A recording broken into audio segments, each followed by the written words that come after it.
بسم اللہ الرحمن الرحیم۔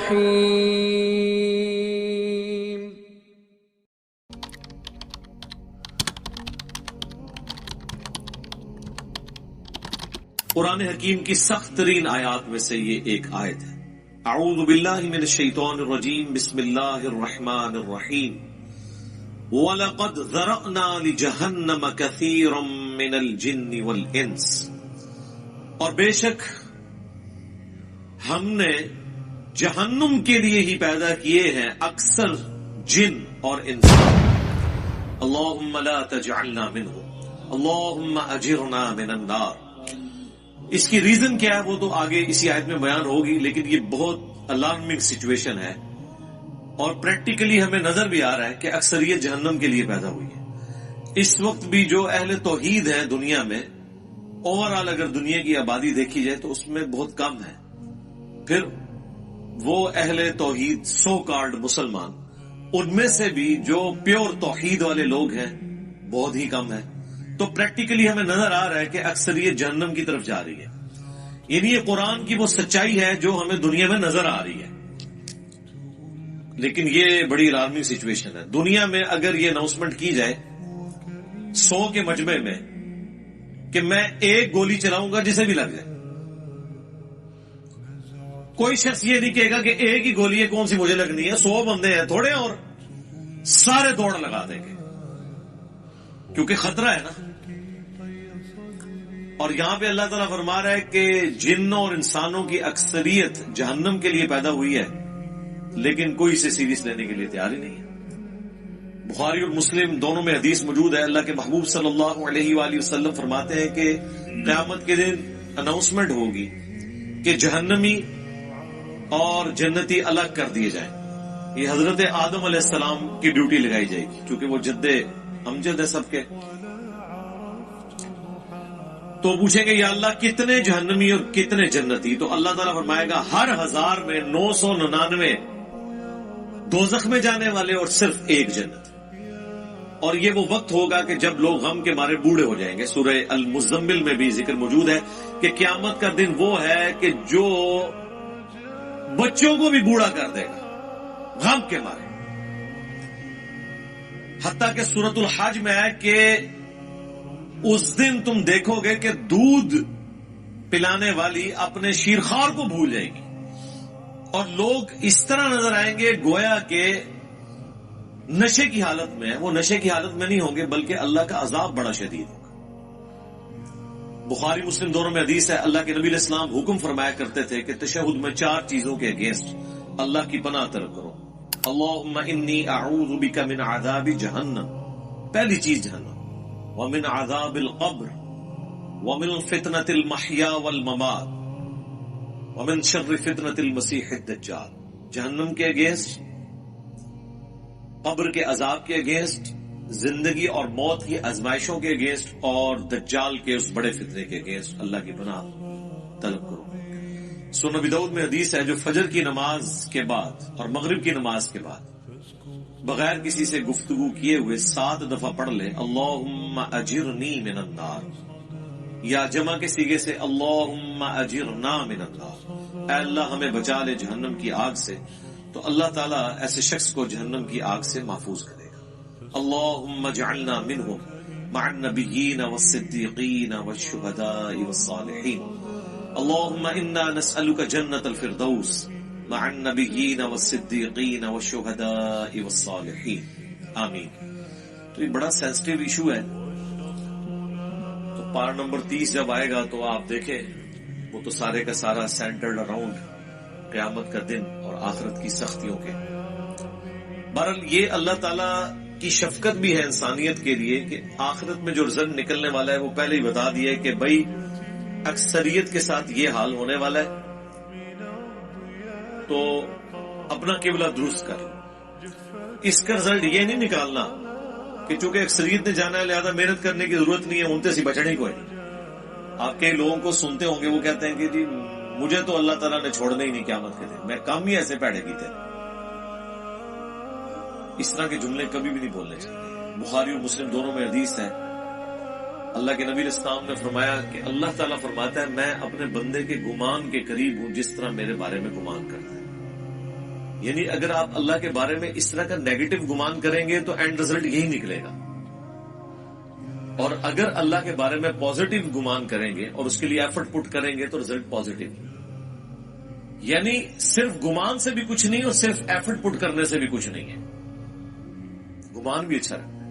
اللہ کی رحمت اللہ سے مانگنی ہے. بخاری مسلم دونوں میں حدیث ہے, کوئی شخص محض اپنے اعمال کی بنیاد کے اوپر جنت میں داخل نہیں ہو سکے گا. صحابہ نے جرأت کر کے پوچھا اللہ کے نبی کیا آپ بھی؟ اس کائنات میں سب سے بہتر اعمال جس شخصیت کے ہو سکتے ہیں وہ تو رسول اللہ کی ذات ہے صلی اللہ علیہ وآلہ وسلم. تو آپ نے اس کو کیسے ارشاد فرمایا؟ آپ نے فرمایا ہاں میں بھی جب تک میرے رب کی رحمت مجھے ڈھانپ نہ لے میں بھی صرف اپنے اعمال کی بنیاد پہ جنت میں داخل نہیں ہو سکتا. تو میرے بھائی اگر یہ نبی کا حال ہے, یہ نبی کی سچویشن ہے, یہ نبی کا سٹیٹس ہے, تو بابے شاہی کوئی نہیں. اب مجھے بتائیں وہ بابے جو یہ کلیم کرتے ہیں کہ ہم اپنے ساتھ آپ کو بھی لے جائیں گے, کتنے؟ جتنے آپ جان گے کوئی کسی کو نہیں لے کے جا سکتا جب تک کہ اس کا اپنا قبلہ درست نہ ہو. ہاں اپنا قبلہ درست تھا, تھوڑی بہت کمزوریاں ہوئی, کوئی رعایتی نمبر چاہیے, کوئی شفاعت چاہیے, اللہ تعالیٰ ڈیوٹی لگا دے گا. وہ بخاری مسلم میں حدیث ہے کہ انبیاء بھی سفارش کریں گے, فرشتے بھی کریں گے, اللہ کے نیک بندے بھی کریں گے. اس سے کسی کو انکار نہیں ہے. لیکن یہ نہیں ہو سکتا کہ آپ دیدہ دلیری کی زندگی گزاریں اور پھر شفاعت کے امیدوار ہو جائیں. Not at all. بخاری مسلم دونوں میں حدیث ہے جب سورہ الشعراء کی یہ آیت نازل ہوئی کہ اے نبی اپنے قریبی رشتہ داروں کو آخرت کا ڈر سنائے, تو نبی علیہ السلام اپنے رشتہ داروں کے پاس گئے, اپنے چچا کے پاس آئے اور فرمایا اے نبی کے چچا عباس میرے مال سے جو لینا ہے وہ لے لے, اگر اللہ نے تجھے پکڑ لیا تو میں اللہ کے حضور تیرے کچھ کام نہیں آؤں گا. اے نبی کی پھپھی صفیہ میرے مال سے جو کچھ لینا ہے وہ لے لے, اگر اللہ نے تجھے قیامت کے دن پکڑ لیا میں تیرے کچھ کام نہیں آؤں گا. اے نبی کی بیٹی فاطمہ میرے مال سے جو کچھ لینا ہے وہ لے لے, اگر قیامت کے دن تو پکڑی گئی تو میں تیرے کچھ کام نہیں آؤں گا. اگر یہ سیدہ فاطمہ کا سٹیٹس ہے تو باقی تو شاہی کوئی نہیں. یہ کہنا کہ جی ہمارا مرید کوئی ہو گیا تو ہم جنت میں اس وقت تک نہیں جائیں گے.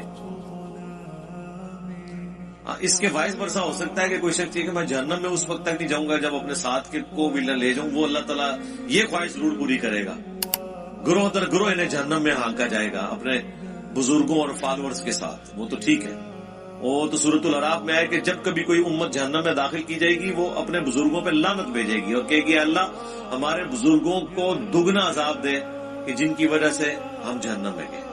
تو اللہ تعالیٰ فرمائے گا کہ سب کے لیے دگنا ہے. تم بھی تو اپنے بعد میں آنے والے لوگوں کے لیے پیشوا بنے تھے نا, یہ جو تمہارے اکابرین تھے تم بھی تو آنے والوں کے اکابرین تھے نا. سورۃ الاحزاب میں بھی آیا اللہ ہمارے بزرگوں نے ہمارے بڑوں نے ہمیں گمراہ کر دیا, انہیں دگنا عذاب تھے.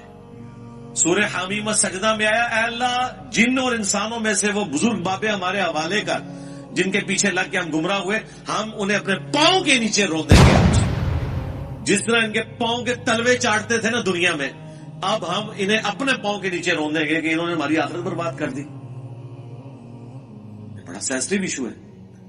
جب اتنا خطرناک نہیں بلکہ خطرے ناک مسئلہ ہو پھر اس کی سینسیوٹی کے پوائنٹ آف ویو سے اسے اتنے شد و مت کے ساتھ بیان کرنا چاہیے. یہ میٹھی میٹھی باتیں کرنے سے آپ کو آخرت کے بارے میں کبھی بھی آئیڈیا نہیں ہوگا کہ انسان کتنے بڑے خطرے سے دو چار ہونے والا ہے. یعنی جب اللہ تعالیٰ فرما رہا ہے کہ اس دن خاوند اپنی بیوی کو, بیوی اپنے خاوند کو, بہن بھائی ایک دوسرے کو, ماں باپ اولاد کو, اولاد ماں باپ کو بھول جائے گی, تو مجھے بتائیں اس صورتحال کے اندر کوئی شخص کسی کی جنت کی گارنٹی کیسے لے سکتا ہے؟ اسے تو اپنی فکر لگی ہوئی ہوگی. اچھا دوسری طرف یہ دیکھیں کتنے دیدہ دلیر ہیں کہ بخاری مسلم میں حدیث ہے قیامت والے دن ہر نبی کہے گا نفسی نفسی, آج مجھے اپنی جان کی فکر ہے. آدم علیہ السلام کی جو غلطی معاف ہو چکی وہ اس کو یاد کریں گے. ابراہیم علیہ السلام اپنی اجتہادی خطا کو یاد کریں گے، موسیٰ علیہ السلام اپنی اجتہادی خطا کو یاد کریں گے. ہاں، عیسیٰ ابن مریم کہیں گے کہ تم محمد رسول اللہ کے پاس جاؤ، اللہ تعالیٰ نے ان کی اگلی اور پچھلی ساری اجتہادی غلطیاں جو گناہ نہیں تھے وہ معاف فرما دیا، اور نبی علیہ السلام کے ہاتھوں پہ شفاعت کا دروازہ کھلے گا. آپ کے علاوہ، آپ کے سوا تمام پیغمبر نفسی نفسی کر رہے ہوں گے. تو اس صورتحال میں یہ کہنا کہ میرا بابا مجھے بچا کے نکال لے گا، تو تیرا بابا بڑا ہے یا اللہ کا پیغمبر بڑا ہے؟ سوچنے والی بات ہے. کتنی بڑی یہ توہین کر رہے ہیں، کتنی بڑی توہین کر رہے ہیں پیغمبروں کی. یہ اپنے باپوں کو پیغمبروں سے بڑا سمجھتے ہیں. انبیاء تو کریں کہ یا اللہ ہمیں اپنی جان کی فکر ہے، اور بابے کہیں کہ میں نے اس وقت تک جنت میں نہیں داخل ہونا جب تک کہ اپنے سارے مرید نہ لے جاؤں. یہ کہیں عقل میں بیٹھتی ہے. اسی لیے یہ بالکل ٹھیک کہتے ہیں کہ قرآن و حدیث ڈائریکٹ نہیں پڑھنا، گمراہ ہو جاؤ گے. کیونکہ جسے وہ ہدایت بنائے بیٹھے ہیں وہ تو ہے گمراہی، اور جو اصل ہدایت ہے اس کو وہ گمراہی کہتے ہیں. یعنی جب وہ آپ کو کہہ رہے ہیں نا گمراہ ہو جاؤ گے، مطلب آپ ہدایت پہ آ جاؤ گے، کیونکہ گیر ان کا الٹا لگا ہوا ہے نا. سورۃ الاعراف میں آیا ہے کہ جو حق سے اناد کرتے ہیں نا ان کی یہ حالت ہو جاتی ہے کہ جب وہ گمراہی کا راستہ دیکھتے ہیں اسے اڈاپٹ کر لیتے ہیں، اور جب ہدایت کا راستہ دیکھتے ہیں اس سے روگردانی کرتے ہیں، کیونکہ وہ اسے سمجھ رہے ہوتے ہیں کہ یہ گمراہی کا راستہ ہے. جو اللہ تعالیٰ نے کہ شیطان نے ان کے برے اعمال ان کی نظروں میں سنوار دی. سورۃ الکہف میں ہے نا اینڈ پہ جا کے کہ ان کی ساری ایفرٹ دنیا کے لیے ہے، اور یہ سمجھ رہے ہیں بڑا اچھا کام کر رہے ہیں. قیامت کے دن ان کے لیے میزان عمل بھی قائم نہیں کی جائے گی. جو بڑے مجرم ہے نا ان کو تو کہا جائے گا تہاڈا تے حساب کرنے کی ضرورت نہیں، ایڈا کام پایا تسی. وہ اللہ تعالیٰ نے فرمایا ان کے لیے میزان عدل بھی قائم نہیں کی جائے گی. سیدھے اسٹریٹ جان گے اتنا ٹاپ و ٹاپ. اتنا سینسٹیو ایشو ہے. تو یہ پوری صورتحال میں اسی لیے آپ دیکھیں قرآن کا جو مرکزی ٹاپک ہے وہ انذار ہے. انذار، ڈر سنانا. وَأُوحِيَ إِلَيَّ هَذَا الْقُرْآنُ لِأُنذِرَكُمْ بِهِ وَمَنْ بَلَغَ. اے نبی تم فرما دو کہ مجھے قرآن اللہ نے اس لیے وحی کیا کہ تاکہ میں تمہیں ڈر سنا دوں، اور جس تک یہ کتاب پہنچ جائے وہ بھی اس کتاب کے ذریعے ڈر سنائے. اور یہاں پہ ہمارے ایک مولانا صاحب کہتے ہیں کہ جی اس طرح کے واعظین جو ہیں وہ انہوں نے لوگوں سے ان کا رب چھین لیا. اوے اس طرح کا رب جو انہوں نے بنایا ہے وہ رب ان سے چھینے. انہیں اس رب کا تعارف کروائیں کہ جس رب کا تعارف اس شخصیت نے کروایا جس کی قبر مدینے میں صلی اللہ علیہ وسلم. امام غزالی نے احیاء العلوم میں مکاشفۃ القلوب کیمیاء سعادت کے اندر یہاں تک لکھا ہے کہ ایسے علماء واجب القتل ہیں جو رحمت کی آیات پڑھ پڑھ کے لوگوں کو اللہ تعالی سے بے خوف کر رہے ہیں. کیا وہ ہمیں یہ بتانا چاہتے ہیں کہ قرآن کی دھمکیاں جھوٹ ہیں؟ کیا وہ ہمیں یہ بتانا چاہتے ہیں کہ انبیاء جو قبر و آخرت کا ڈر سنا کے گئے، عذابات بتا کے گئے، وہ ہم سے ٹھٹا اور مذاق کرتے رہے، اور خدا کا تعارف وہ ہے جو یہ ہمیں کروائیں گے؟ او جی کوئی ماں اپنے بچے کو جہنم میں پھینک سکتی ہے تو اللہ کیسے پھینکے گا؟ ہائے ہائے ہائے ہائے. God is all living. Christians بھی یہ کہتے ہیں کہ مسلمانوں کا خدا تو بڑا سخت ہے، ہم جس خدا کو مانتے ہیں وہ آل لونگ ہے. تو ہم پھر انہیں کہتے ہیں رکو ذرا، صبر کرو، ابھی فیصلہ کر لیتے ہیں. یہ جو تم اس قسم کے چٹکلے چھوڑتے ہو کہ کوئی ماں اپنے بیٹے کو جہنم میں نہیں پھینکے گی، تو کوئی شخص یہ بھی گوارا نہیں کرے گا کہ کسی ایسی عورت کو موت دے دے جس کے 4 چھوٹے چھوٹے بچے ہوں، اور مرنے کے بعد سوتیلی ماں ان کے ساتھ برا سلوک کرے، خواہ وہ اس کے دشمن کی بیوی کیوں نہ ہو. ہاں جی ایسے ہی ہے. تو پھر اللہ تعالی روزانہ ایسی ہزاروں ماؤں کو موت کیوں دے دیتا ہے جن کے چھوٹے چھوٹے بچے ہوتے ہیں؟ تم تو کہہ رہے تھے خدا آل لونگ ہے، تو پریکٹیکلی تو ہم دیکھ رہے ہیں کہ کیا مائیں شیرخوار بچوں کو چھوڑ کے مر نہیں جاتی؟ تمہاری ڈاکٹرن میں تو کبھی کسی ایسی عورت کو موت نہیں آنی چاہیے اللہ کی طرف سے. کیوں آتی ہے؟ اس کا جواب ان کے پاس کوئی نہیں سوائے اس کے کہ خدا کی مرضی ہے. اس کے کوئی احساسات نہیں ہے. یہ جذبات سے پسیج جانا یہ ہم لوگوں کے ایشوز ہیں، یہ انسانوں کے ساتھ جڑی ہوئی چیزیں. اللہ تو بے نیاز ہے. سعد ابن ابی وقاص جب پرشین امپائر سے فائنل جنگ کے لیے جا رہے تھے قادسیہ کے لیے، تو حضرت عمر نے پیچھے سے ایک خط روانہ کیا تھا. اس میں لکھا تھا سعد تم اللہ کے نبی کے ماموں ہو، لیکن یاد رکھنا اللہ کا کوئی رشتہ دار نہیں ہے. ذرا سی ہینکی پھینکی کی نا تو اللہ نے معاف نہیں کرنا. نبی کے ساتھ تم ماموں کا رشتہ رکھ سکتے ہو، سگے ماموں نہیں تھے، وہ ننیال خاندان سے تھے.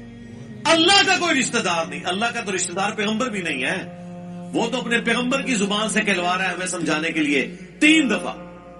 اللہ اکبر. سورۃ الانعام، سورہ یونس، سورہ الزمر. قل انی اخاف ان عصیت ربی عذاب یوم عظیم. اے نبی تم فرما دو کہ بالفرض اگر میں بھی اپنے رب کی نافرمانی کروں تو میں خود اس بات سے ڈرتا ہوں کہ بڑے دن کا عذاب مجھے بھی آ پکڑے گا. میرے بھائی یہ کون بات کر رہا ہے؟ اللہ کے نبی. اور کون کہلوا رہا ہے؟ اللہ. تو جب نبی کے جیسا ہے ہی کوئی نہیں تو تہاڈے بابے تے شاہ ہی کوئی نہیں جن کے اوپر تم نے اتنا تکیہ کیا ہوا ہے. کیا کبھی آپ نے حضرت ابو بکر، عمر، عثمان و علی سے سنا کہ جو ہمارا مرید ہو جائے ہم اس وقت تک جنت میں نہیں جائیں گے جب تک کہ اسے جنت میں لے نہ جائیں؟ حالانکہ وہ خود کنفرم جنتی تھے، آخری وقت تک ڈرتے رہے. جامعہ ترمذی میں حدیث ہے حضرت عثمان غنی جب بھی قبرستان جاتے ہیں تو بہت روتے تھے. لوگوں نے پوچھا کیوں؟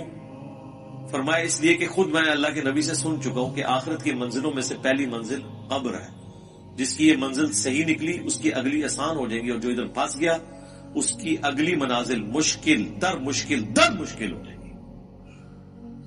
اسی کو پنجابی میں ہم کہتے ہیں نا کہ عقل نہ ہوئے تو موجے ہی موجاں، عقل ہوئے تو سوچے ہی سوچا. یعنی جو عقل نہ رکھے، سوچے نہ، اپنے دماغ کو استعمال نہ کرے تو موج مارے. اسے کیا پتا اس کے ساتھ کیا ہونے والا ہے. لیکن جسے عقل ہوگی وہ ہر وقت سوچے گا کہ یار میرے ساتھ بننا کیا ہے. یہ وہ چیز تھی جو صحابہ کو، اہل بیت کو، صحیح العقیدہ، تابعین، تبع تابعین کو ہمیشہ گاڈ اورینٹڈ رکھتی تھی. وہ کبھی بھی آخرت کے عذاب سے بے فکر نہیں ہوتے تھے. آپ قرآن دیکھ لیں. اچھا عام بندے سے پوچھیں قرآن، وہ جی قرآن تے رحمت ہی رحمت ہے جی اللہ دی، پڑھا ہے ہی کدے؟ کوئی پتہ نہیں. پڑھا ہوتا تو تجھے پتا ہوتا کہ رحمت کس کے لیے ہے. اللہ تعالیٰ نے کبھی بھی توبہ اور رحمت کا ایبسولوٹ وعدہ کسی کے ساتھ نہیں کیا سوائے اس کے کہ جو اپنی اصلاح کر کے درست روش اختیار کر.